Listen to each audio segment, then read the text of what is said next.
Welcome to Global News Today, bringing you exclusive insights and fresh perspectives from leading experts and influential decision makers every weekday on Al Arabian News. I'm Rosanna Lockwood. Coming up on the show. On the one-year anniversary of the October 7th attacks, Hamas launches a barrage of rockets at Tel Aviv, while Israelis hold memorials to mourn the victims of the deadly assault. I speak to some of the family members of those lost in the attacks. At least 9 Palestinian children are among 17 people killed after the Israeli military orders civilians to flee Jabalia refugee camp in northern Gaza and begins heavy bombardment. And large explosions shake southern Beirut as Israeli forces bombard the Lebanese capital, while at least 10 people are wounded in Haifa from a Hezbollah rocket attack.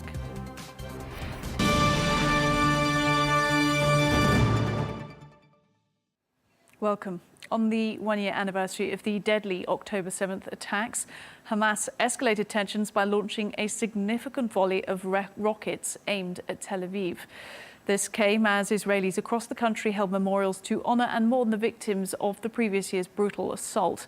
The Hamas-led attacks on October 7th saw the deaths of 1,139 people and the abduction of more than 200 individuals, 100 or so who remain captive. Well, families of those who were killed and abducted at the Supernova Festival in Israel gathered at the site of the attack to remember their loved ones. Today, it's a closure for me. I come from there, and this is area. It's the first time that I see, and in my imagination, I see all the guys run in the field, and I said it's impossible. It's not real, and now it's really I afraid to come here. But I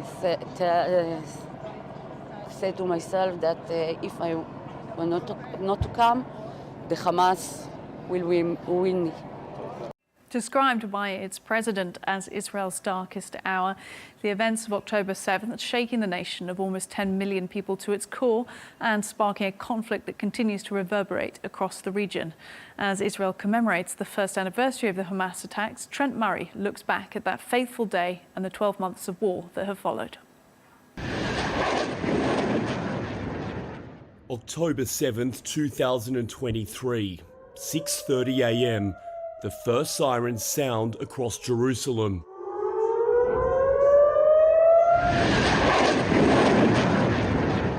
Hamas unleashes a barrage of more than 2,000 missiles towards Israel. The warnings quickly spread to Ashkelon, Ashdod and Tel Aviv. Armed militants breach Gaza's perimeter fence, fanning out to nearby Israeli towns and villages. Local security forces are caught unprepared, and more than 1,200 Israelis, mostly civilians, are killed in the dark hours that follow. Hamas terrorists have waged the deadliest attack on Jews since the Holocaust. Citizens of Israel, we are at war, not in an operation or in fighting rounds, but at war. Over 250 Israeli hostages are taken back into Gaza by the militants. Their desperate families watch anxiously as the IDF mobilizes to respond to the attack. Israeli fighter jets quickly begin to launch retaliatory strikes in Gaza as tanks and troops mass on the border. We are afraid. We left afraid. I swear I cannot walk. I cannot walk one step, but we are afraid. May God protect them and us. The IDF intensifies its attack on Gaza, striking what it says are Hamas targets in the Strip. As the death toll quickly climbs into the thousands, Israeli tanks pour into Gaza on October 28. Intense fighting and aerial bombardment continue until November 22. When the Israeli cabinet approves a temporary ceasefire in return for hostages. 105 captives are released over the 4-day truce, but the ceasefire collapses and the bombing begins again. Over the 12 months of Israeli bombardment, over 40,000 Palestinians have been killed in Gaza, according to the health ministry. It's a scale of killing which has shocked the world. Protests calling for a ceasefire spread, and away from Gaza, Israel's military responds with force against members of the self-described Axis of Resistance, assassinating Hamas leader Ismail Haniyeh in Tehran, Hezbollah General Secretary Hassan Nasrallah in Beirut, and senior IRGC officers in Damascus. The United Nations calls for calm. The raging fires in the Middle East are fast becoming an inferno. Large-scale attacks spread to Lebanon in September as Israel targets Hezbollah. Bombs hit the capital and Israeli troops cross into southern Lebanon.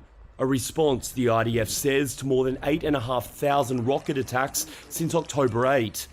But even after 12 months of death and destruction, worries remain that more may be yet to come. In the wake of the most recent Iranian missile attack, even 12 months on from October 7, the road ahead shows little sign of an off-ramp to de-escalate the tensions which are simmering across the Middle East. Trent Murray in Tel Aviv for Al Arabiya News.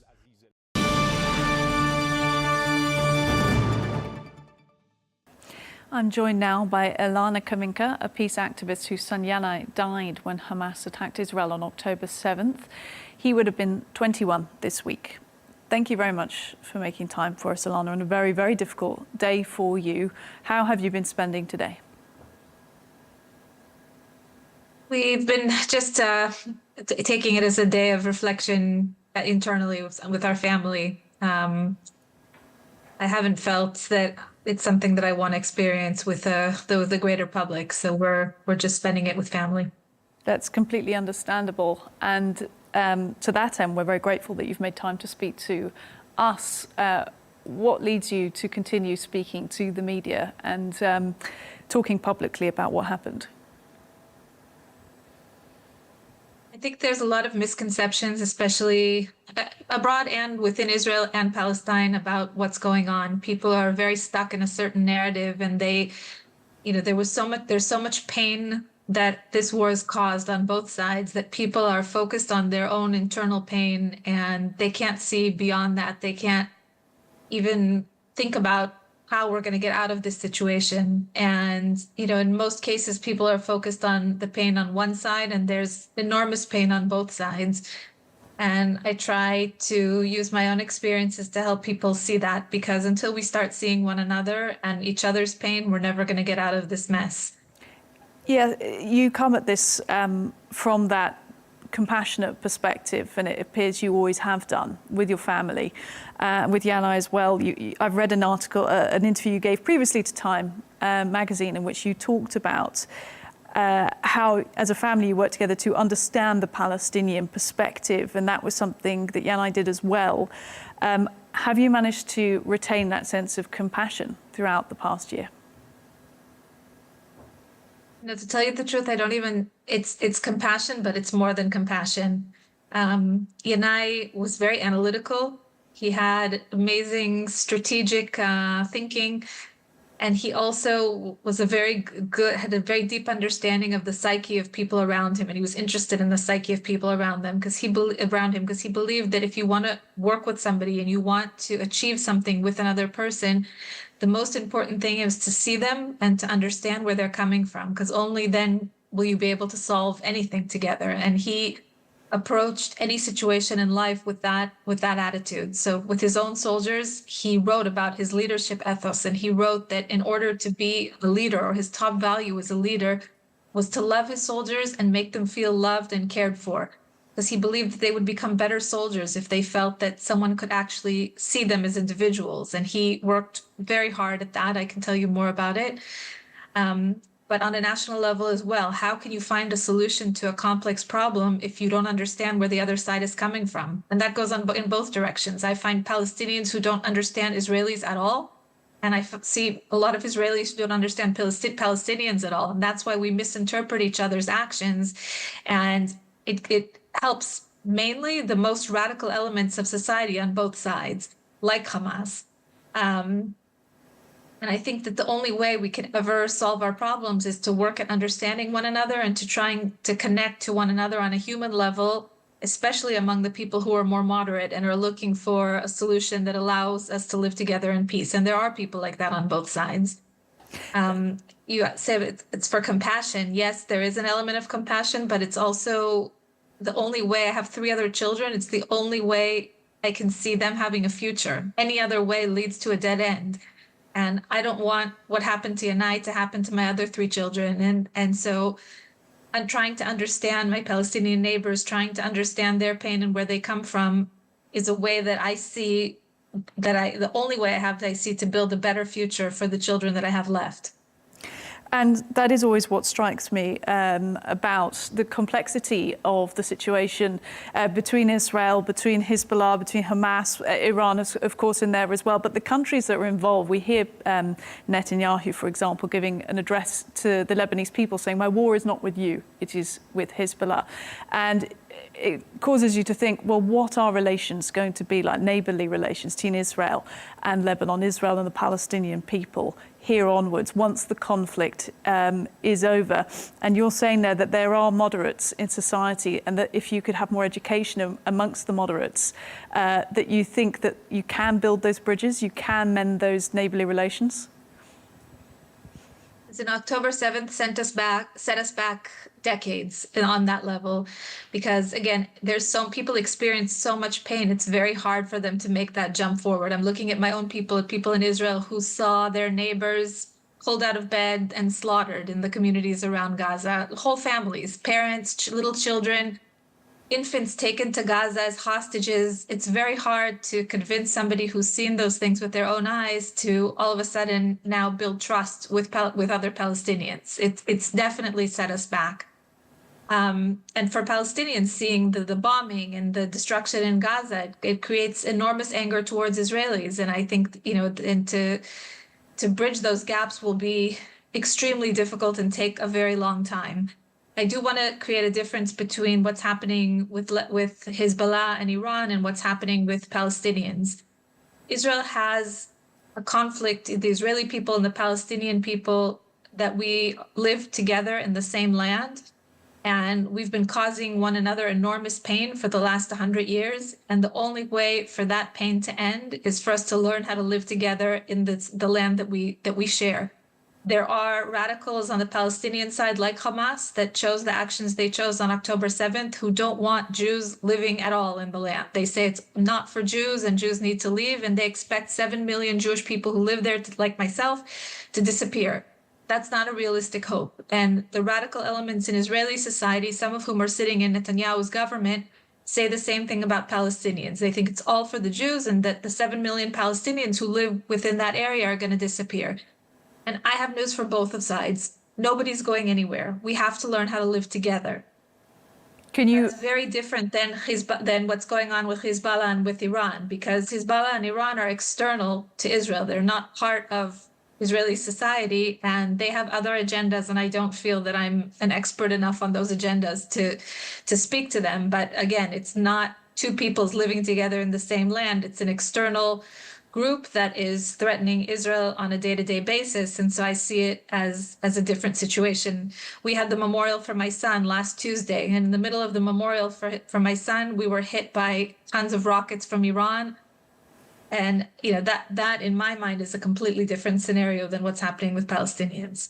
It's really interesting hearing you lay it out from your perspective like that, because obviously you have a long experience as a peace activist within Israel, and talking about the differentiation as you see it. But then talk to me about what that was like. And I'm sorry to make you relive the experience, or to ask you to be at the memorial for your son, and then to have that type of attack happening. What did it feel like at the time? Like deja vu. Actually, the last time, we live in a small community west of Jerusalem, and so we haven't been a target of most of the attacks. And the last time, except for the April Iran attack, the last time we had an air raid siren in our town was during Hannai's funeral. And his funeral was on October 9th. It was a bit rainy, just like this last Tuesday was. We were still hearing air raid sirens. We were still being attacked. Nothing had changed. It felt completely like a deja vu, like a year hadn't passed from one day to the other. We're in the same situation, the same quagmire that no one knows how to get out of. And what makes me despair is that I feel that at least actually on both sides, the people who are leading us are people who aren't looking out for the best interests of their peoples. I can assure you that Hamas was not looking out for the best interests of the Palestinian people when they did when they committed the atrocities of October 7th. Their own people have suffered greatly since October 7th, and the Hamas are hiding in the tunnels and leaving civilians outside to die in the attacks.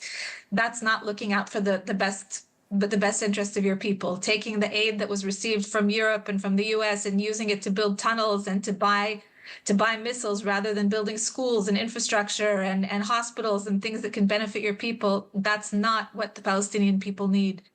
But on the Israeli side as well, I can tell you that I've lost all faith in Benjamin Netanyahu and his leadership. I think that somebody who's taken zero responsibility for the disaster of October 7th is somebody who can't continue to lead the country. He's motivated by his own self-preservation politically. And that's a disaster for Israel. He's made a partnership with the most radical elements of Israeli society, including convicted criminals like Itamar Ben-Gvir and messianic radicals like Smotrich and Halson Melech, who are people who are not using the same logical tools that most people use to analyze the situation. They're looking at it from messianic biblical terms, which, if that's not how you see the world, is not a relevant way to approach the situation. And Netanyahu has created a coalition with them and is allowing them to determine the agenda of what happens in Israel. And it's to the great detriment of the Israeli and Palestinian peoples. And both peoples deserve much better leadership who's actually looking out for their interests. And a good leadership that would be looking out for their interests would be working on starting some kind of a peace process. It won't be easy. It won't be easy. There's huge mistrust on both sides. The issues are extraordinarily complex. There's 100 years of hatred and anger to get over. There is no easy solution. We have to start working on it. We don't have any other choice. And unfortunately, both people like Yahya Sinwar and the current government in Israel are leading us in the wrong direction toward that goal. Is there enough domestic unrest, or not unrest, but is there enough domestic pressure and criticism and pressure on Netanyahu and his cabinet, like the pressure you've just described to me? You're very clear on your position on the failures, as you see them, of his government. Do you feel that there are enough others that there will be a change? Hard to say. First of all, I feel that on both sides, again, I speak a lot to Palestinian friends as well, and it's almost like a mirror picture. You have the same exact phenomena happening on both sides. Israelis who only read the Israeli press and the Israeli media don't have a full picture of what's going on, and Palestinians who only read Palestinian press and Palestinian media don't have a full picture of what's going on. So I'll speak to the Israeli side. For the average Israeli, we're still reliving October 7th. Every day you open the paper and you read another story of an atrocity that happened on October 7th, and I can guarantee you there's no shortage of them. You can read about grandparents that were slaughtered in their beds, about a one-year-old baby who's still missing in Gaza, the two redheaded boys who were taken and haven't been, the Bibas family, and haven't been returned. There's so many horrible, horrible stories about young people mowed down at the Nova Music Festival. And so if you're living in that reality, it doesn't make sense to move forward in any kind of diplomatic solution. And people are willing to kind of buy into the propaganda that's being sent out by Netanyahu's government. And I think that at least, even if they're angry at Netanyahu and want to hold him accountable, they feel that it's something that needs to be done after the war, that the war is somehow going to be finished. No one knows how. And that after the war is over, that's the appropriate time to hold Netanyahu accountable. On the Palestinian side, there's a lot of disbelief about what happened on October 7th. Palestinians who don't read English or Hebrew, a lot of them don't believe that the atrocities of October 7th really happened because they're not exposed to them in Palestinian media. And so they feel like it's all Israeli propaganda, and the only thing they see are the bombings in Gaza, which makes them very, very hesitant to move forward in any kind of process with Israel. I find that the people actually that have the best understanding of the situation are Palestinian citizens of Israel, because they tend to read both Arabic media and Hebrew media.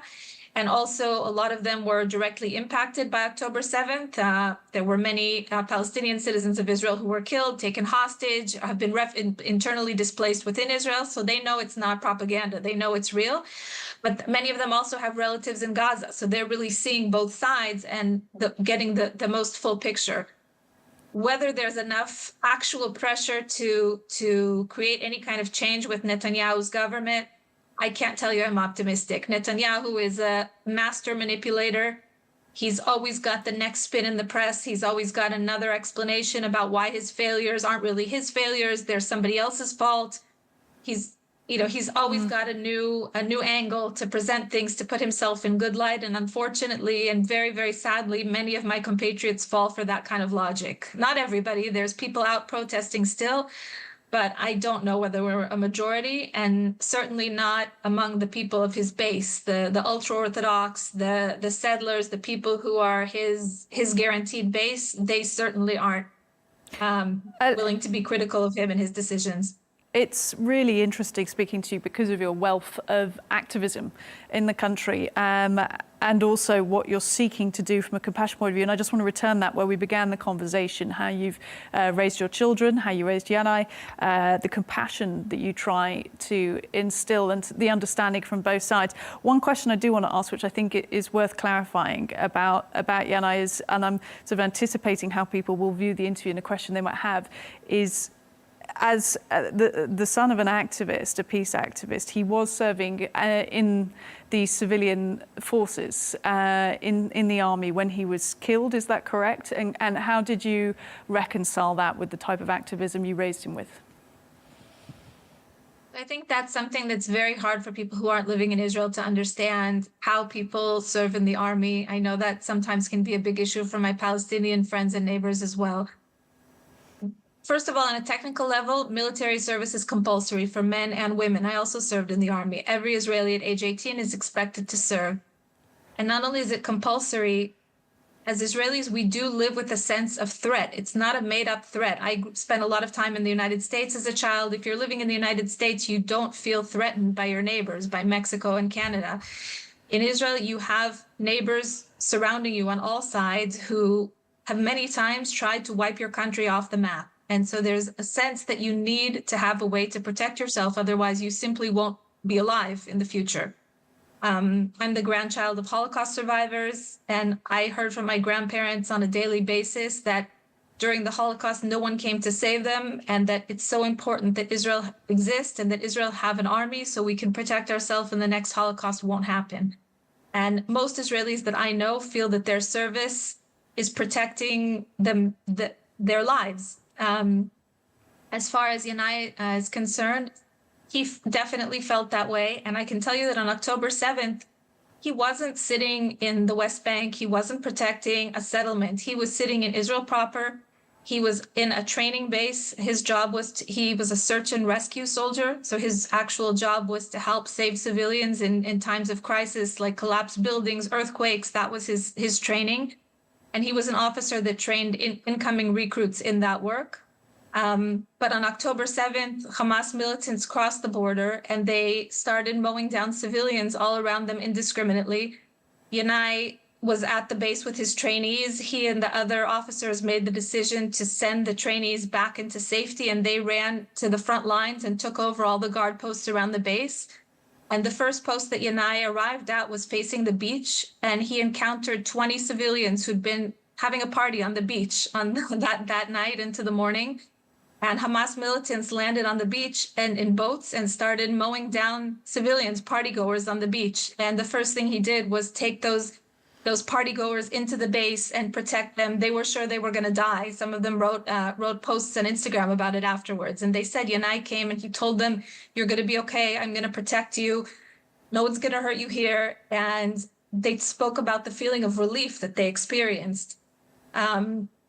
And I think, and not only that, Hannai later went to another post where he fought off Hamas militants who were trying to enter the base. And the fact that he was able to hold them back protected the two civilian communities directly behind his base, two kibbutzes. And we saw what happened in other kibbutzes around Gaza where they didn't have that protection. Civilians were slaughtered in those communities. So for Hannai, that's what his service was. It was keeping his compatriots safe. It was making sure that terrorists who came into his country and, plowed down innocent civilians indiscriminately, face to face. They saw who they were shooting and they made the choice to shoot innocent civilians, that he was there to protect them. And I think that's how he saw his service. And that's the kind of service that he believed in and that we all believe in. I think it would be naive to think that Israel doesn't need an army, because there are very radical elements in our neighborhood, let's say, and we do need to have the ability to protect ourselves. That doesn't mean that everything that the army does is acceptable to us. I think it's most important to remember that the army it doesn't determine policy. The policy is determined by the government. The army implements the policy that's decided by the government. And unfortunately, the current government is creating policies that we really disagree with. And the army is only the implementing body. It's not the source of the problem. And outside of his service, how will you remember Yannai? So Yannai, first of all, he would have been very unhappy about me giving this interview. And I always start by apologizing to him, because he was a very private person. He didn't like to talk about himself. He didn't like to put himself in the front. He was very interested in other people. And I think the way I like to remember him is spending a lot of time listening to other people. As a commander, he would spend his evenings going from post to post and just getting to know his soldiers, asking them about their homes, their families, their interests. And he invested so much time doing that he really didn't sleep. He told us that sleeping was psychological, was unnecessary. And of course, that's ridiculous, because he was a biological being. And the way he managed with his lack of sleep was drinking a lot of coffee. And when I speak to groups about Yannai, I always use the coffee as something very symbolic about him. And I can also invite your listeners to use his legacy with regards to coffee, because I know that coffee is such a strong element of cultures throughout the Middle East. When you drink coffee with somebody, you first of all, you offer to drink coffee with somebody, it's a way to connect with them. And Yannai was interested in those interpersonal connections and human connections. The Arabic coffee is dark, it's bitter, it has sludge on the bottom. And when you have a real conversation with another human being, it's not all polite, it's not all sweet. The real conversations can be bitter, they can be difficult, they can be dark. And I wasn't afraid to have those conversations with other people and to listen to people he didn't agree with. And so I remember him by inviting people who are different than me to sit down and have a cup of Arabic, Turkish coffee, and just listen to them and listen to their pain, listen to where they're coming from, to try and understand them, and to drink the coffee together, to be with them in their bitterness, in their darkness, and recognize that every human being has those sides, and to look together for a way to find light within that darkness. To me, that's his legacy. Elana Kaminka, thank you very much for making time for us on this day. Thank you.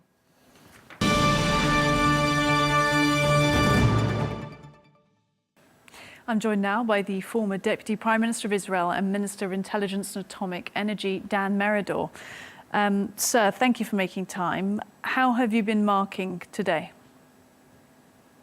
Well, I'm here in Jerusalem and I'm listening to your questions. I have been marking today as the first year to this horrible attack on October 7th. Television in Israel shows the stories of people, women, children who were kidnapped, who were murdered, who were raped. And the recordings on the telephone when they are calling, there's no reply. Memorable moment or day that might have changed our life. What's it like in Jerusalem today? How safe are you feeling? Well, Jerusalem goes on. Life is normal, except the fact that we still have a war on. And I don't want to get used to a war situation as if it's normal. We need to end this story as soon as possible. Unfortunately, the whole year it's not the end. I hope it's the beginning of the end. I don't yet see that coming.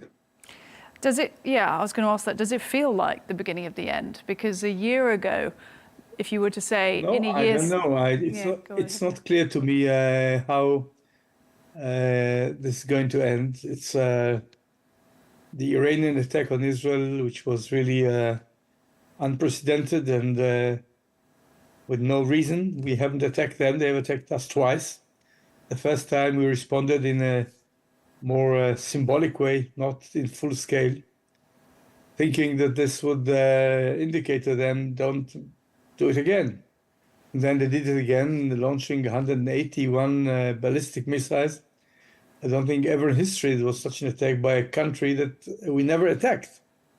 They have supported the Hezbollah, who again are an organization that we haven't attacked. They joined there after the Hamas attack on us, and since then we have a multi-front conflict, bloody, and it's not good. All needs to be done to put an end to it as soon as possible.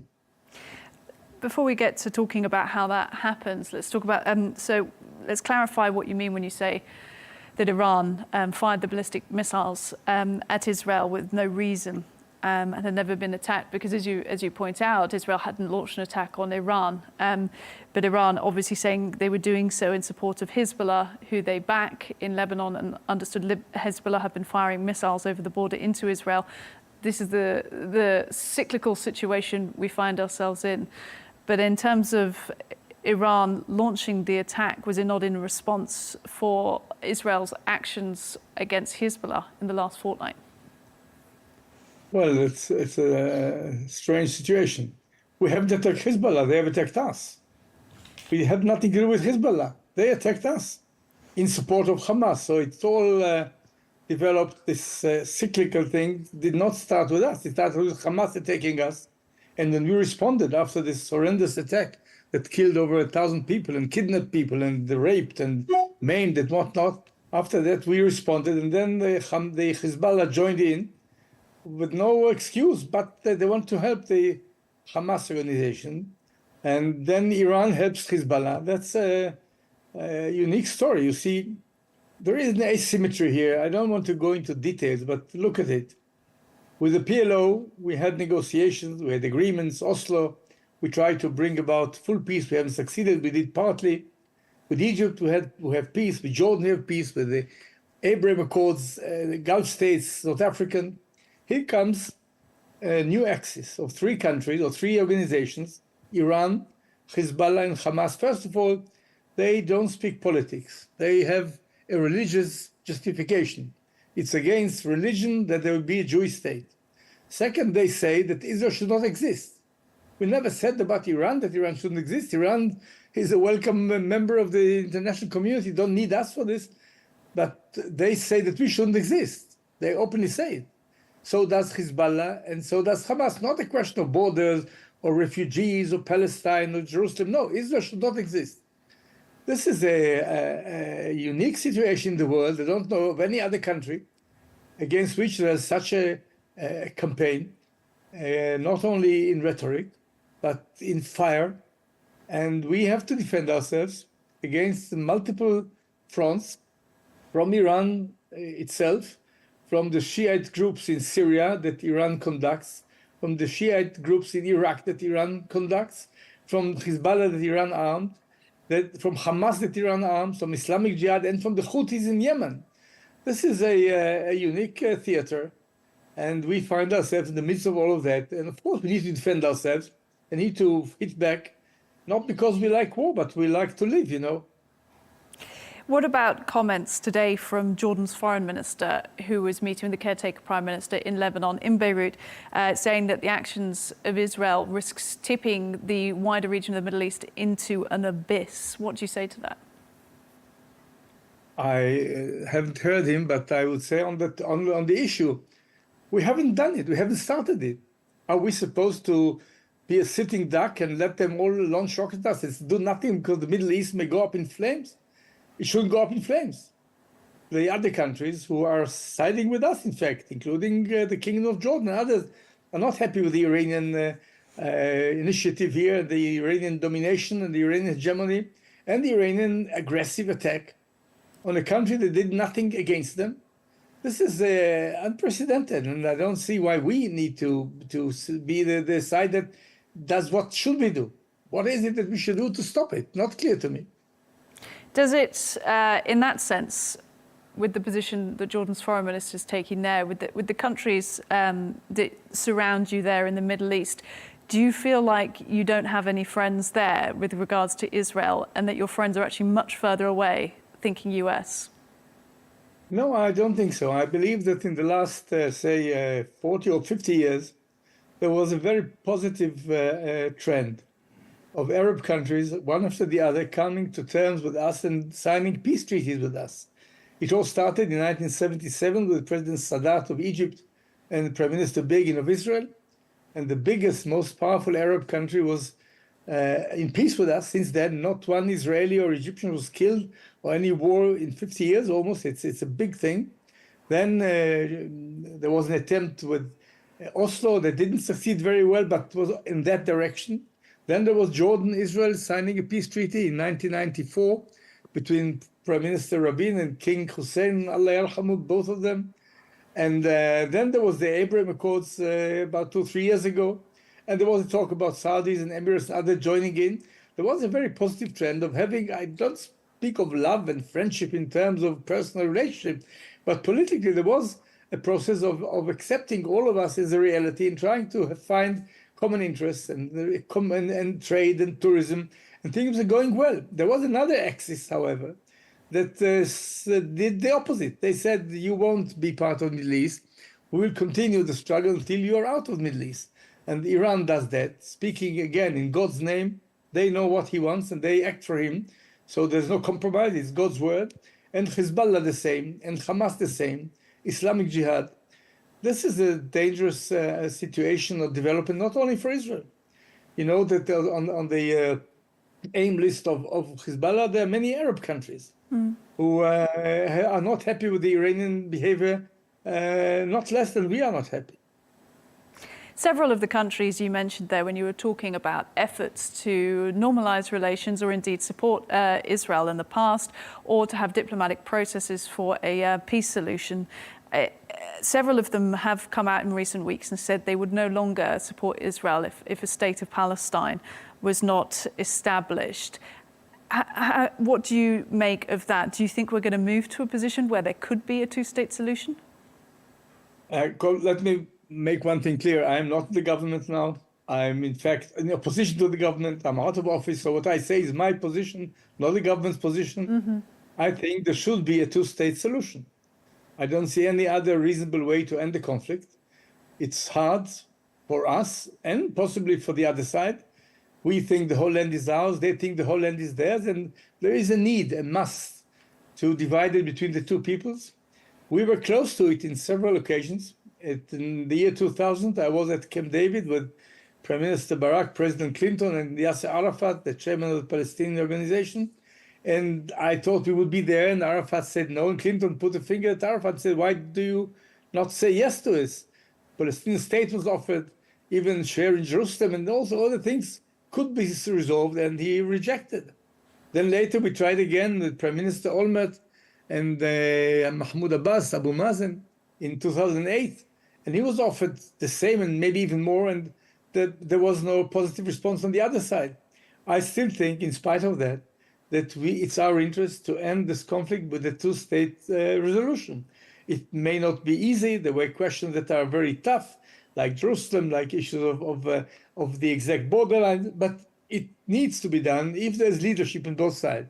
One other element here, even if the Israeli government of today would agree to what I say, and they don't, is there a partner? Who speaks for the Palestinians, Hamas or the PLO? If you speak to the PLO, Hamas will not talk to you. If you speak with Hamas delegitimizing the PLO, then what do you do? So even if, and I'm not saying there is potential for this now, there's a big problem on the Palestinian side when the fanatic religious terror group called Hamas took power and killed PLO people in Gaza, kicked them away, got control over Gaza, and they are not partners. They say they will never talk with Israel because Israel should not exist. The PLO didn't say it. I thought we could come to an agreement. Didn't work so far. We need to come back to it. and I'm not in the government. So if you ask me, this is my personal position, yes. I mean, well, outsiders and critics, when you talk about the situation and how you can negotiate with the Palestinian side, given what you just described between Hamas and the PLO, and the issue there is outsiders and critics of Israel's current strategy are saying that Israel is trying to bomb its opponents into some sort of solution or around the negotiating table. I mean, you very much clear that you're not part of the current government and that you're part of an opposition force at the moment. But do you think the government has pursued the right strategy with this aggressive military strategy in both Gaza and now in Lebanon as well? Well, first of all, it was not aggressive in the sense that it was a reaction. It was not initiated by us.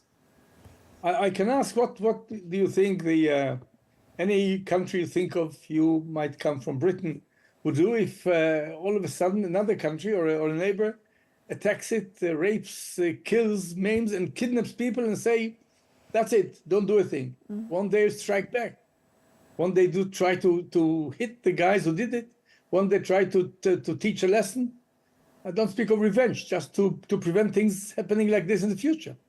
Every normal country, not aggressive and not arrogant, would have to defend its citizens against such an unprovoked attack, such barbarism that we have witnessed, and our people were killed and kidnapped.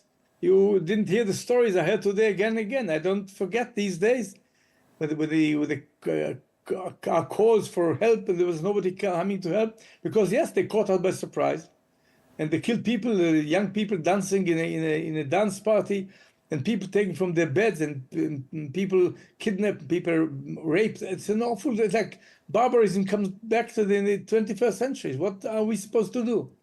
Say, keep the people there. We don't want them back. Our citizens will be in your hands, and you can go on doing it. Of course, we had to strike back. And Hezbollah, with no reason, attacked us after that to join, to help the Hamas. So are we supposed not to do anything? Yes, we hit back.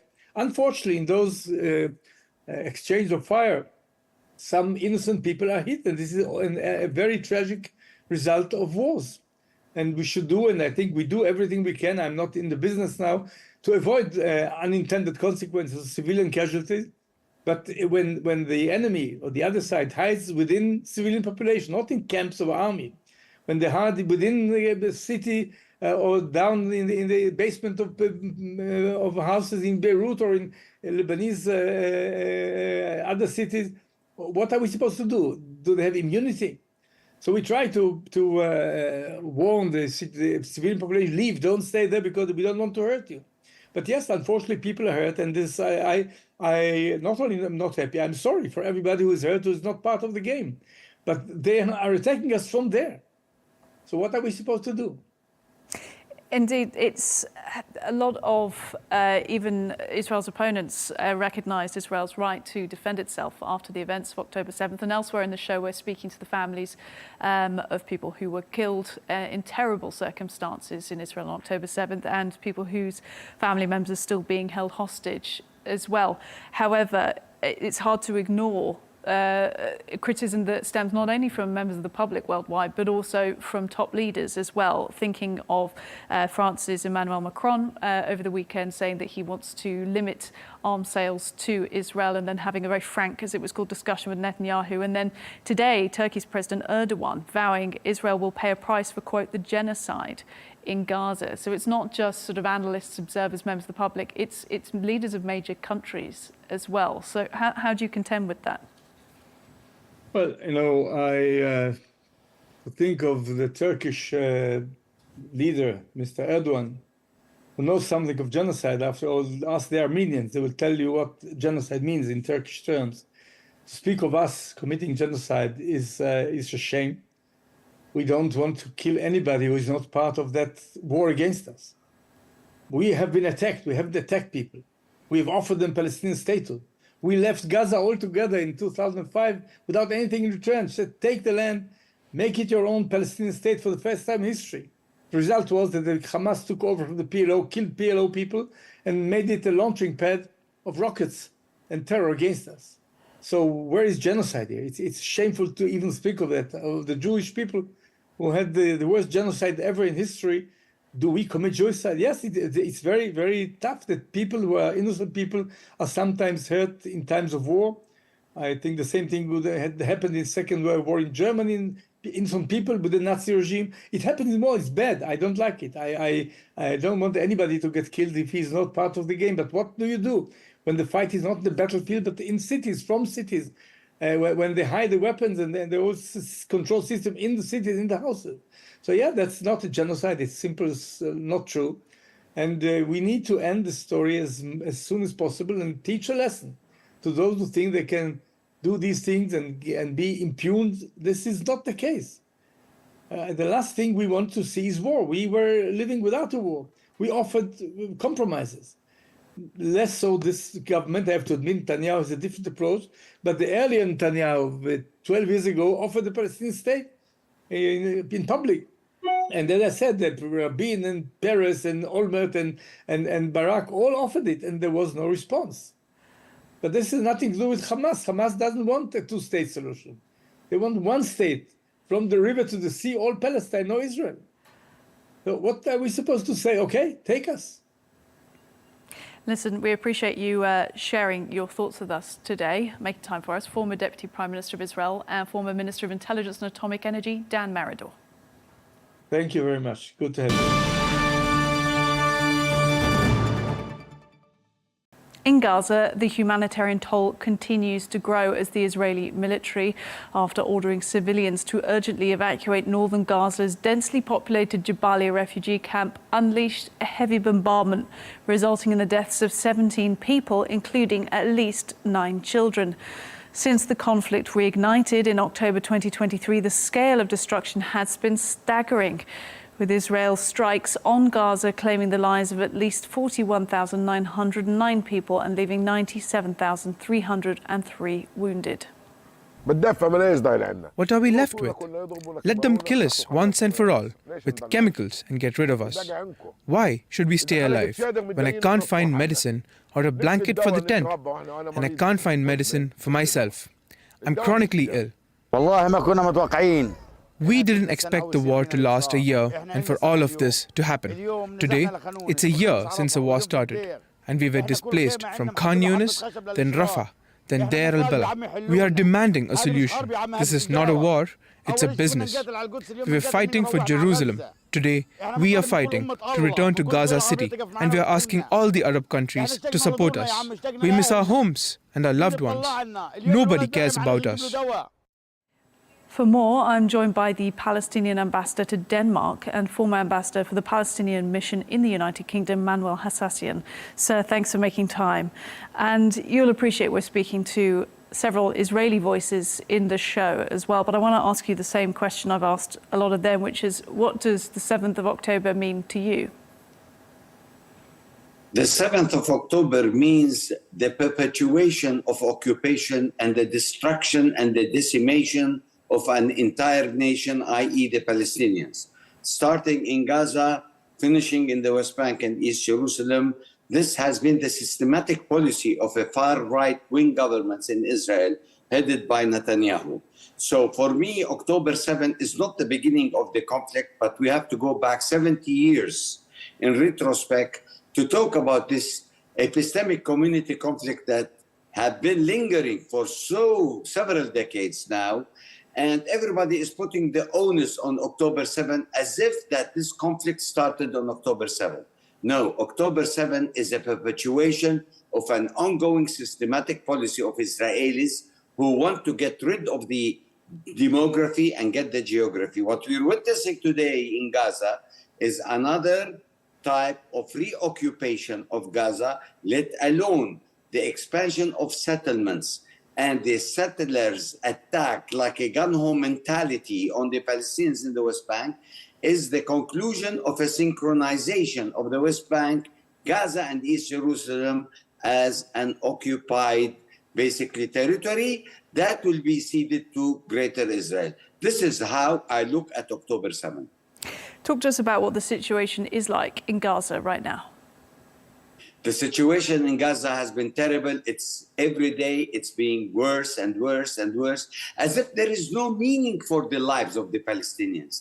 Israelis are killing, shoot to kill with the license from the West, just pondering and looking at Israel, the way it has been, conducting its genocidal, its butchery against the Palestinians with the help of the United States and that of the United Kingdom, basically, is a badge of dishonor to the international community to see how the innocent Palestinians are being, slaughtered like animals, with nobody even raising a finger to tell Israel, stop this carnage, stop this, what you're doing now. And that is extremely bad because, this will not end by itself. It has to be ended by the international community. And it's a shame that people are being killed under the rubric of Israel is defending itself. This is a shame, and the people in the world should be ashamed of themselves not to intervene and to stop this carnage. Now, let's talk about the international community there. You say that countries, you've cited the US, the UK for supporting Israel. Other countries have come out in recent weeks and said they will no longer, or they will seek to no longer supply arms or limit arms supplies. I'm thinking specifically about France. President Emmanuel Macron, he then had what's called a frank conversation with Benjamin Netanyahu about those comments. Do you welcome that move from Macron? Well, Macron became proactive, basically, when the situation in southern Lebanon started to escalate. As you know, the patrons of Lebanon are the French. So we have seen the French now being more actively involved in the process because, all the weapons that have been sent by America, by Canada, by the US, by the French even, by the Danish and what have you, are sent to Israel, basically, to continue with its bombardments of Gaza and southern Lebanon. And now, when Lebanon is being, the tension is being escalated so much now, to the point where it will hurt the interests of the French as patrons, in the area, he came up with this statement saying that we have to stop, sending arms to Israel because Israel is going with impunity, by, committing these atrocious crimes against the Palestinians. So I'm not surprised from such an action, but we have to say how much political weight this has on Israel to stop, basically, its bombardments of civilians, whether in Lebanon or in Gaza. Does it have any political weight? Do you think it makes a difference when you get statements, at least like that? Well, I will tell you, this is an embarrassment. As long as the United States is unequivocally, unwavering, supporting Israel, there is no political weight for European countries. So do you think that this was part of Israel's strategy? And I've heard this from various analysts that with regard to what they have embarked on in the second front with Lebanon was timed during this period of the US election cycle where there isn't a very active government at the moment. Just want to ask you that. Yeah, well, let me tell you this. Now the United States, Biden is a lame duck. There is elections coming up on November 5. And of course, the Israelis are continuing, with their heinous crimes against the Palestinians, let alone in southern Lebanon. And between now and November 5, Netanyahu continues basically to flatten Gaza, to flatten southern Lebanon, and to keep on creating conducive conditions for the settlers to take over, lands from the Palestinians in the West Bank, let alone to make life extremely miserable for the residents in Jerusalem. And by buying time and trying to conclude what he has in mind, the strategy of reoccupation of Gaza, the West Bank, and what have you, he will guarantee that he will not be indicted. He will guarantee that he will be the hero that delivered this from October 7. He will be the hero that created, zones of security zones in Gaza and that of the West Bank and Jerusalem. And then by the time, if the elections takes place, he could basically, if Trump wins the elections, He is a natural ally for him. If Kamala Harris wins the elections, the United States administration will stick to its guns in helping Israel against all odds in the Middle East. So you don't have much hope beyond the US election for support for your cause? No, I don't see it. I can't see it unless there is a massive movement around the world globally for these governments who are considered to be extreme right wings in Europe. They should be changed. A new mentality should come, a new perception, new cognitions should emerge in order to change the preset or the predetermined, perceptions of all these governments that have been supporting Israel. It is a long way battle politically and diplomatically for us Palestinians to achieve this. It will take a long time, let alone the Palestinians are paying the heavy price of casualties, let alone those in Lebanon. And until the dust settles, we are going to see dramatic changes happening in the geography of the Middle East.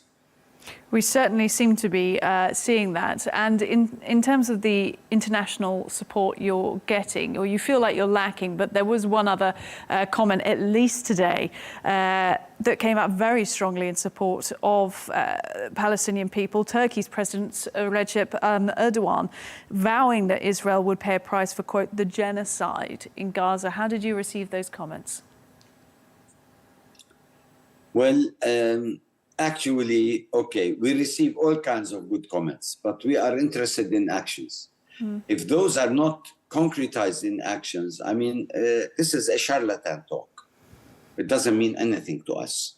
What we need to see is an actual position. First of all, let Erdogan, kick the Israeli ambassador from Turkey. Stop the billions of dollars of trade exchange between Turkey and that of Israel. We can see action now. Take Israel to the International Court of Justice. Come up with a statement that these are, human rights violators and they are committing a crime against humanity. We need to see action plan. Statements like that are just hollow statements.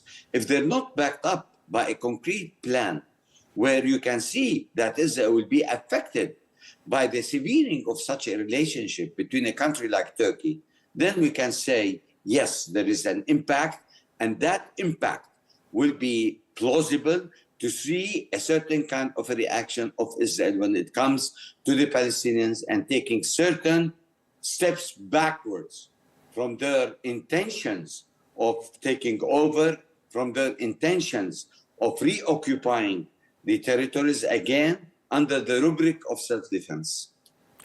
Understood. Look, I just want to, before we move on to talk about back on Gaza, I want to talk again on international support. You brought up Denmark with regards to I believe, the funding of weapons supplies to Israel. And you've also mentioned the UK. You have been Palestinian ambassador to both of those nations. So you clearly have a very strong position on the support that those nations still provide to Israel. What are those conversations like for you diplomatically when you're trying to get in rooms in Denmark and in the UK and try and convince people of your cause and for the plight of the Palestinian people? Well, I cannot vouch or say anything about the UK because I left the UK 6 years ago. I don't want to make any statement on that. But I know for a fact that Britain still is sending arms and heavy arms to Israel. But I can talk about the Danish government. I have met at the foreign ministry with the director of MENA, and I told her I registered a complaint about your government sending arms to Israel. She said, we don't send arms to Israel. We are part of the F5 industry that makes spare parts to F-16 and F-32 and what have you. I said, but she said, we're not alone. We are part of several European countries who are involved in the production of such spare parts for these weapons. I said, can't you stop these spare parts, not be part and parcel of this organization that goes across Europe in sending, these spare parts for the F-16 and the F-19 and the F-32 that are constantly bombing our people in Gaza? She said, well, it's not like sending them arms. I said, no, it's like sending them arms. These are spare parts that make these, fighters to continue their bombing of our people. So she took it, with a grain of salt, or with the salt of a grain. I don't know how you want to take it, but eventually she said, I will raise that with the government, with the prime minister and with the foreign minister. So far, they did not come back to us with a note verbal telling us that either they have stopped working with these companies or they are still working with these companies. And to my knowledge, they are still working with these companies. So my criticism will be continuous against, the Danish government from that perspective, that they are still supporting Israel with weapons. Very interesting insight. Thank you for sharing that. Look, I just want to ask, obviously your focus is on the Palestinian people, not on Lebanon, but when you saw what was happening with Israel, sort of, as people have termed it, opening up a second front into Lebanon with regards to military action in the last fortnight, what did you think? Where did you think things would go from there, given your experience of what's happened in Gaza? Well, let me assure you one thing. Israel now is trying to justify a war against Lebanon and against the Palestinians as a defensive war, as if they are defending themselves as occupier, as if we are threatening their security, okay, and they're defending themselves. This is considered to be an onslaught that is strategically very obvious militarily, that they want to create buffer zones of security in southern Lebanon and try to finish Hezbollah as much as they can, but to no avail because Hezbollah is not going to be finished. By the same token, they want also to reoccupy half of Gaza, to use it as a buffer zone, and by trying to get rid of Hamas. And they failed also dismally in that. But they will continue on these two fronts as long as Americans are giving them the green light. So they want to get rid of the human beings, what they call terrorists, as many as they can, in order to secure boundaries in Gaza and in southern Lebanon for the coming 20 years without bothering with anything called resistance movement. And of course, the Houthis, the Iraqis, the Americans will handle them. And let alone, the only card that is left for the Israelis with the Americans is how basically to contain Iran, and to contain Iran not militarily, because the price is going to be very heavy on Israel and America, but to contain them politically with some kind of incentives that will be plausible for the Iranians to accept, because I believe that Iran's influence anymore within the resistance is becoming more and more peripheral, weak, and not strong, as these fighters have anticipated, before they have embarked in resisting such an atrocious occupation. Understood. Yeah, there was analysis about how strong that relationship was, as you heard Iranian remarks sort of basically not distancing from Hamas or Hezbollah in the weeks before things really ratcheted up, but just sort of saying, well, they have the means to fight themselves. But we really have seen Iran intervene in the past week, which leads me just to ask you, what are your concerns for the coming weeks for the entire region? I tell you, the entire region will still continue to escalate in Gaza and in southern Lebanon until, they feel that the resistance in both sides is weakening. And as long as they can go foot on the ground and try more or less to control territories, that will be their intentions. But they cannot do that until they can continue bombarding southern Lebanon and Gaza to the point where it becomes secure for the soldiers to go, personally, and to reoccupy parts of Gaza and to reoccupy, the southern part of Lebanon.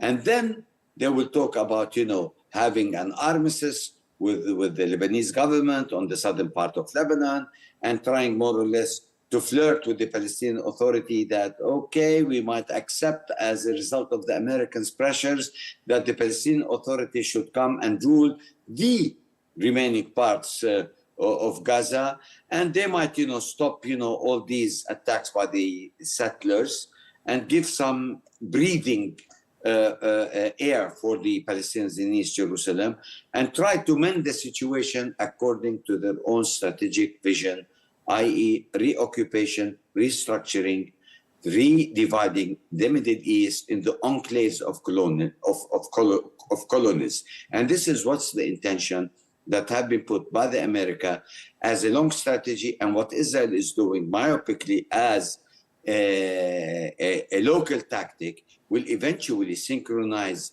at best to view the Middle East in a different perspective. There is a decision that we cannot go back to the status quo ante. Palestinian ambassador to Denmark and former ambassador to the Palestine mission in the United Kingdom, Manuel Hassassian. Thank you. Thank you, ma'am.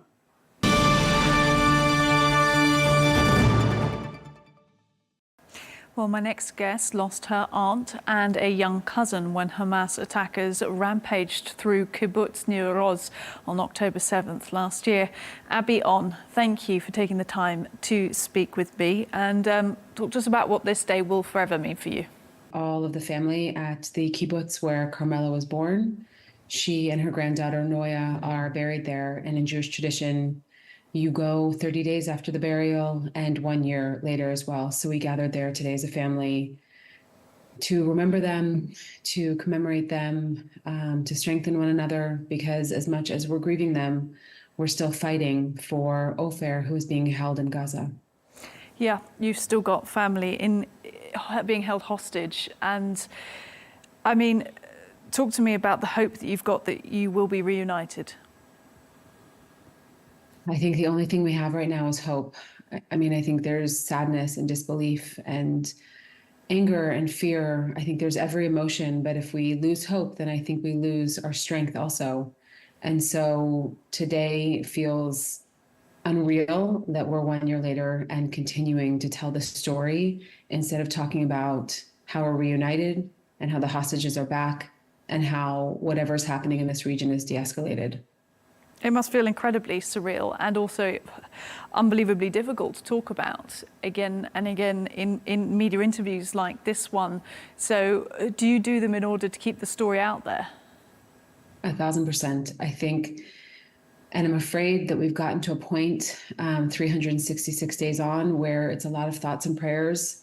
And I think the more we say their names, the more that we talk about Ofer and Shiri and Naama, and all of the 100 are there, whether they're alive or dead. We need people around the world to remember them, that they are innocent civilians who were stolen from their homes and from a party and have been held against their will in awful, awful conditions for a year. And we need the people of the world to rise up and to demand from their leaders that these people be returned home. I wanted to ask you that about the statements we've been getting from world leaders around the world, as expected, large statements coming out from all the countries in the world talking about solidarity, a lot with you and a lot with your people like your family who were affected by the events of October 7th, but of course also talking about the political situation. How much do those statements mean to you? Look, I'm grateful that they're acknowledging the date. I think this is a date that will forever live in Israeli and Jewish history, but I would be happier if they would get around a table and figure out a deal in order to get the 100 people home, because as a country, we have been mourning and grieving and fighting and hoping for the last year, and we will not be whole until they're back. And so I'm grateful, again, that they're talking about it, but we need more than talk, we need action. And in terms of the remaining 100 that people think are still in Gaza, of which unfortunately we don't know how many, of course, are still alive. Netanyahu today in a statement saying that he is still committed to getting those hostages home. Do you believe him? Look, he's always said that there are two aims for the war. One, in the beginning, to defeat Hamas. I would say now that that's about defeating any proxy of the Islamic regime, including Hezbollah, the Houthis, and two, bringing the hostages home. One of which has a timeline. We saw on September 1st that 6 hostages were executed. They were alive, and then moments later, they were dead.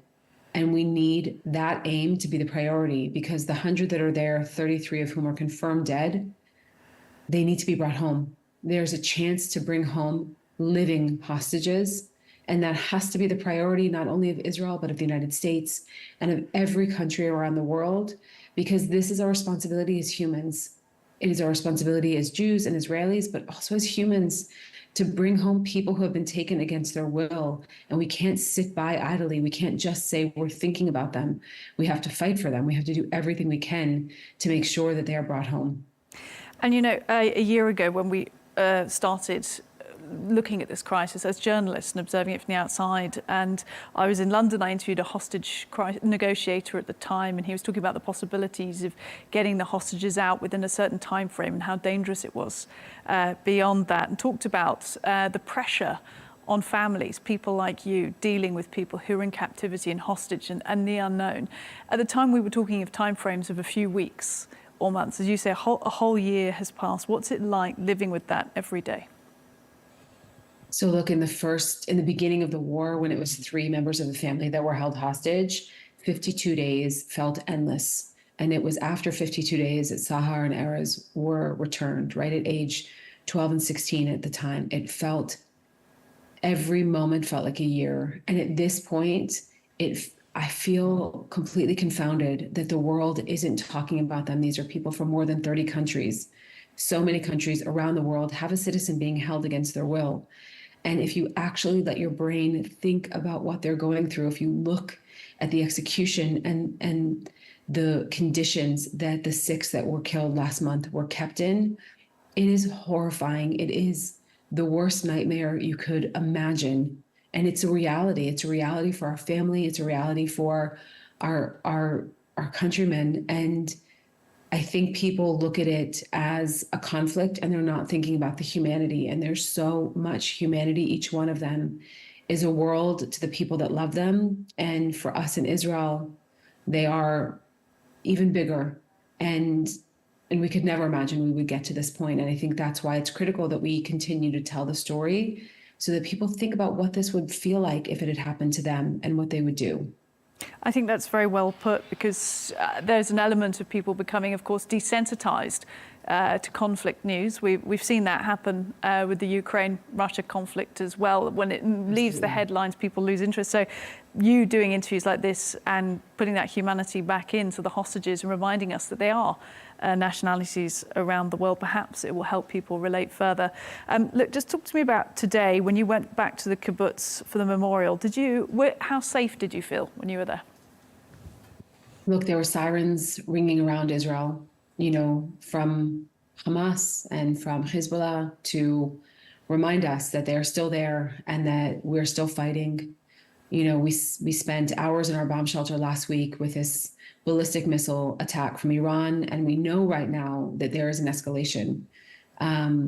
So I think I literally was just thinking that it's part of the terror, that you never know when the next attack is going to be, that you never know when the next siren is going to ring, that you never know if you get in the shower, get in the car, if you're going to be caught in needing to go to a bomb shelter. But I think on another level, being with all of our family members today was cathartic and critical. And I think that marking today and marking the murder of Carmela and Noya is necessary, as hard as it is. And also I took in that Erez and Sahar were there this time. When we buried Carmela and Noya a year ago, they weren't there because they were being held hostage. And this time they got to come and commemorate their grandmother and their cousin.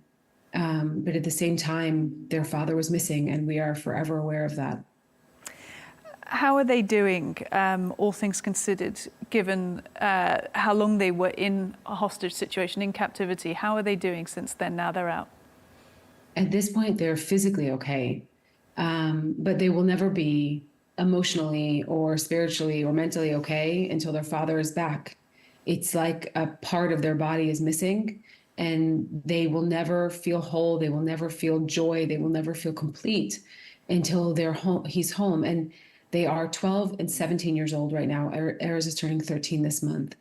And this is not a fight for children. This is not a fight for teenagers. This is a moment where world leaders need to show bravery, need to show creativity, and need to put politics aside and find a way to bring these people home and understand that in doing so, they will de-escalate this conflict. Do you have any hopes for that currently regards what you see happening diplomatically or politically? Do you see any voices out there? Perhaps you don't even want to watch the news, but do you see anybody doing anything where you think that is going to help us make progress? I think it sounds a little bit upside down, but I think the more that the Islamic regime, the proxies of Iran, attack us, the more the West might understand how grave the threat is, not only to Israel, but to the West. And so I think in many ways we're fighting the world's war. And I hope that they see the threat and understand that this doesn't stop with us. This doesn't stop with this tiny strip of land that we know to be Israel, that this is coming for others. And in the same way that the United States responded to terror in the aftermath of 9/11, we need the world to stand up to terror now. I think everyone can agree that Israel, the people of Israel, and the people of Palestine aren't going anywhere. But the organizations that are unleashing terror in this region need to be stopped. And I think that we need leaders who can stand up to that. And what strikes me about speaking to you, Abbey, is that, because obviously as part of this show, we're speaking to politicians, ambassadors and the like, but then we're speaking to people like you who've been personally so affected by what happened a year ago and since then. And you're speaking with such clarity about the political situation because clearly it is part of your fight, as well as remembering those you've lost, as well as campaigning for those still in captivity. You seem to be very, very focused on the politics and what's happening around you and trying to make sense of that. I mean, how much of that is about dealing with your everyday reality? I think I've never felt more like an adult in the last year in trying to understand the complexities of this region and what's happening and how people in power impact these kinds of situations. And I wish for one moment that they could put aside the politics and the money and the need for power, right? The United States is in an election year, and I think that deeply impacts what's happening here. And said, there are people, including the hostages, including the people in Gaza, including the close to 100,000 Israelis who've been displaced from their homes, who are suffering. And there has to be a way to end that suffering. That has to be the number one goal of all the people around the table. And that's what we're trying to figure out. Because as someone who's lived in Israel for close to a decade, I don't think anyone I know wishes ill on the people of Gaza or any Palestinian. But we woke up on October 7th to a war we didn't start, to horror that we never could have imagined. And now a year on, all we want is our family home. And once that happens, I believe that the leaders will find a way to end the fighting. But the fighting won't stop until our family members are home. And when it comes to that fighting, we've obviously seen footage of demonstrations in cities across Israel and heard the voices of people fighting to get the hostages returned home, but also deep criticism of Netanyahu's government. What's it like dealing with all of that? Is it a hostile environment to be campaigning in, to be thinking of your loved ones? It's not so much hostile as heartbreaking. You know, leading up to October 7th, which we of course never imagined, there was already a deep schism. I have a siren. I need to go. I'm sorry. That was, of course, Abbey Onn there making her way to a bunker in order to get safety while an air raid siren was sounding. And we will continue with further interviews here on Global News Today.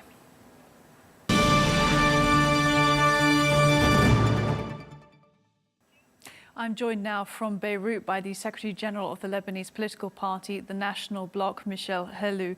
Thank you for making time. Talk to us about what today has been like in Lebanon. Thank you.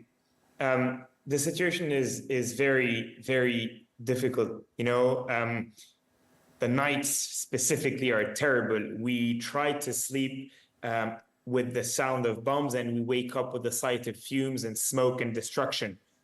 And I'm lucky because I'm part of the ones who can still live in their homes. And, you know, knowing that a lot of people, thousands of people have lost their houses and 1.2 million Lebanese were forced to leave their villages. So the situation is extremely difficult. Villages are trying to accommodate for internally displaced people.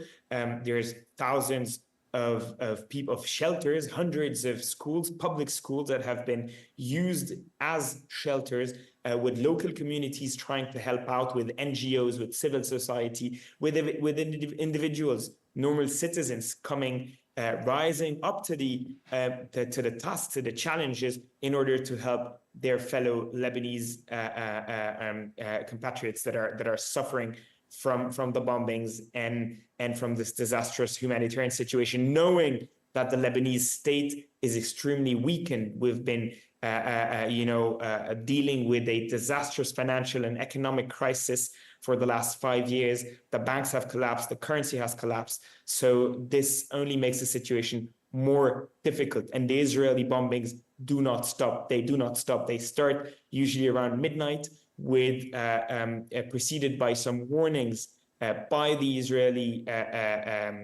spokesperson on Twitter. They basically send Twitter messages 15 minutes or maximum an hour before the strikes and tell people to evacuate. But how can people evacuate in 15 minutes or in 30 minutes or an hour?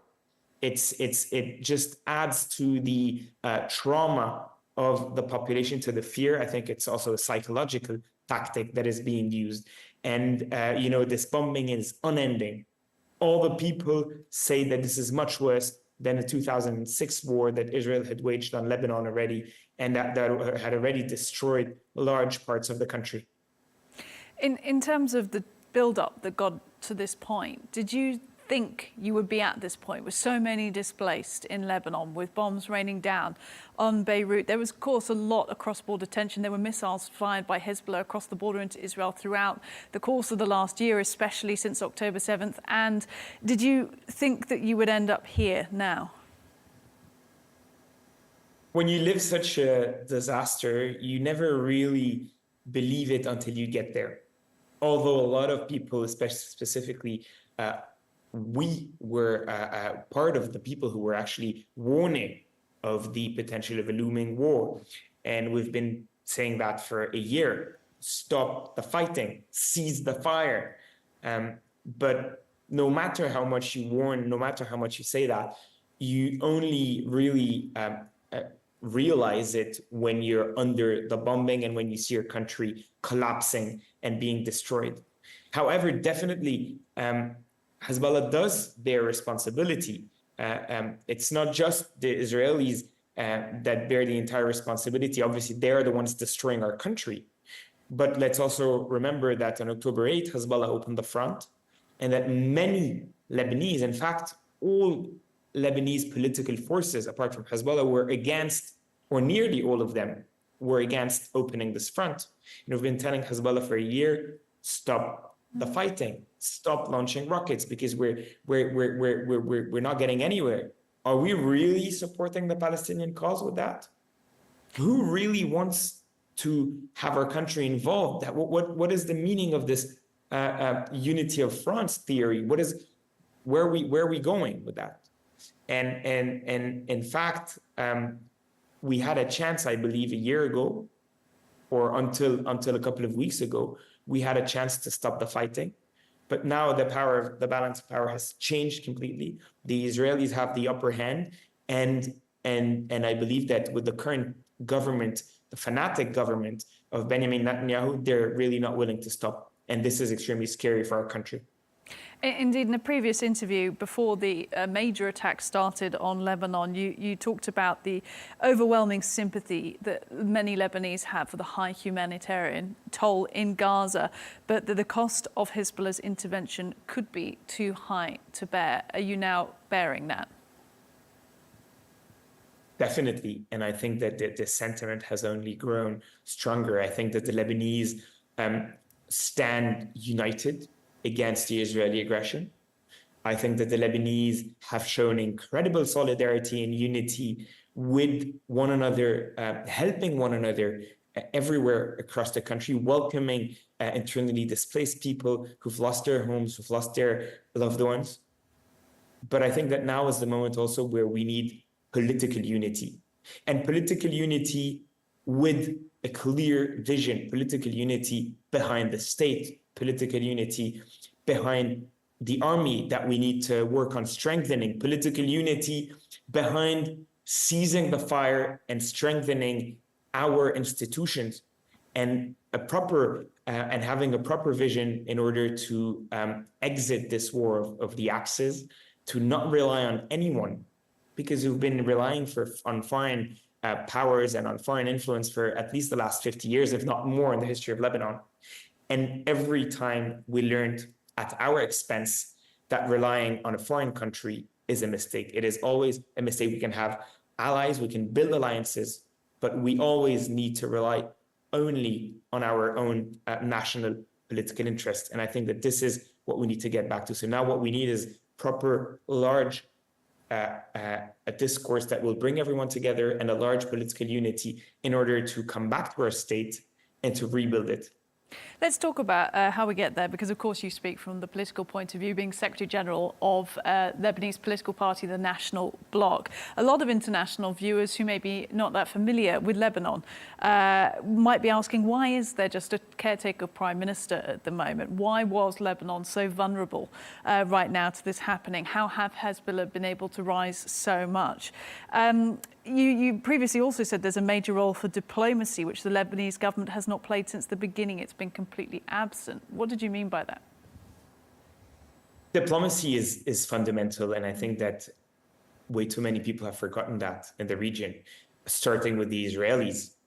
Israel might be having some tactical military wins, but there is no proper strategy. In fact, a lot of people are saying that Israel is now trying to destroy a problem it helped create when it invaded the country and occupied the country for 18 years, starting 1982. And the reality is that if they keep going that way, invading and destroying our country, you might end up with worse than Hezbollah. So what we need is proper diplomacy. And on our side, as Lebanese, we have a role to play. We need a political alternative. People want a political alternative. We're working, all of us as Lebanese political forces, on a political alternative. But Israel cannot bomb us into building a political alternative.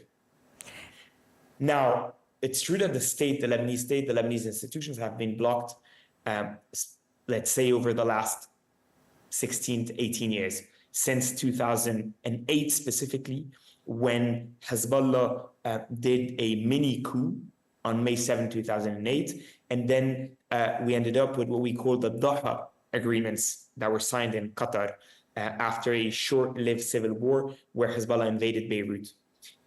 This Doha agreement basically put a nail in the coffin of the Lebanese constitution, and it allowed Hezbollah to start blocking the institutions gradually. It turned our consociational, so our let's say, collective democracy into some sort of a vetocracy where they were basically able to stop any decisions they were not allowed, they didn't agree with. And recently, this showed very clearly with Hezbollah preventing us from electing a president for the Republic. So it's been 2 years that we're trying to elect the president, and that Hezbollah is blocking that process. So they have been part of all the attempts to block, and they've been, let's say, the main cause for the blocking of the institutions. Now, what we want and what we need is a large movement that will basically stand up and say, we do face the Israeli aggressions. However, and now is not the time. Now is not the time to, let's say, to come back to the past disagreements and to solve all those past issues. Now is the time to all gather, come back to the constitution, and rebuild our state behind the army and behind the institutions. That means first a ceasefire, and parallel to ceasefire, electing a president.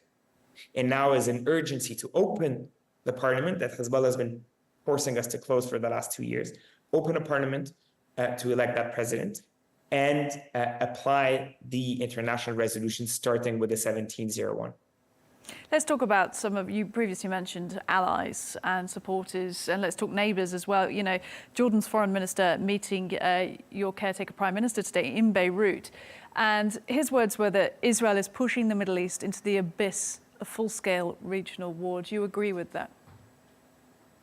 I think he's totally right, and I think that his voice is very much needed. The way Israel is behaving is pushing all of us into something extremely dangerous. And although Netanyahu might believe that he's on a tactical winning streak because he's assassinating his opponents left and right, in the end, where does he want to get? Will the Israeli people, will the Jewish people feel safer if Netanyahu fights on 7 fronts and ignites 7 fronts at the same time? Does he realize that 45,000 at least killed people in Gaza will be a scar that we will bear on all the people's conscience in the region here, and that this will prevent us from having stability and peace on the longer term?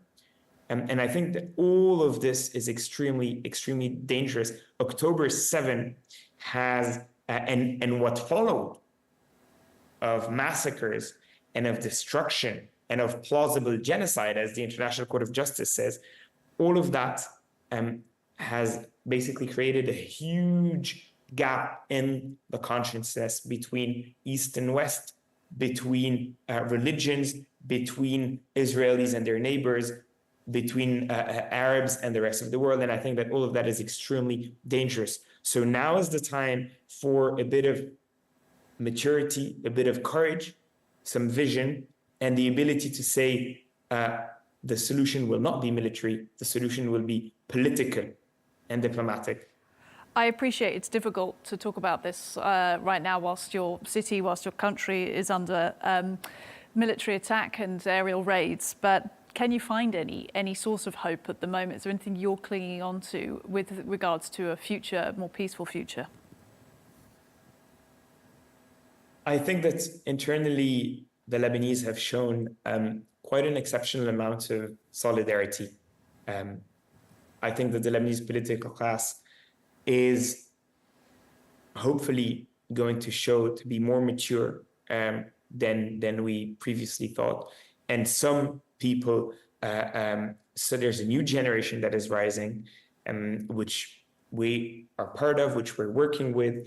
And we believe that this new generation is also able to push across all sectarian differences and sectarian lines, able to push for a national unity front that will bring back all the Lebanese forces, all the Lebanese political forces behind a national unity front and behind institutions. So those two things, the maturity of our people and hopefully of some of our political leaders, will bring us to a better situation. But we also need a huge pressure from the international community. And here we're specifically expecting from the United States that they show that they're able to pressure Israel. Because otherwise, if the Israeli policy is just a policy of destroying everything, it won't get us anywhere. So we also need, in order to have to basically believe in this hope, we also need a very strong support from the United States, which until now we haven't gotten and we haven't seen. On a larger scale in the region, I think that it will take a lot of time in order for us to heal the wounds, specifically of the war in Gaza and of the massacres that have been committed there. Secretary General of the Lebanese political party National Bloc, Michel Helou, thank you for making time. Thank you.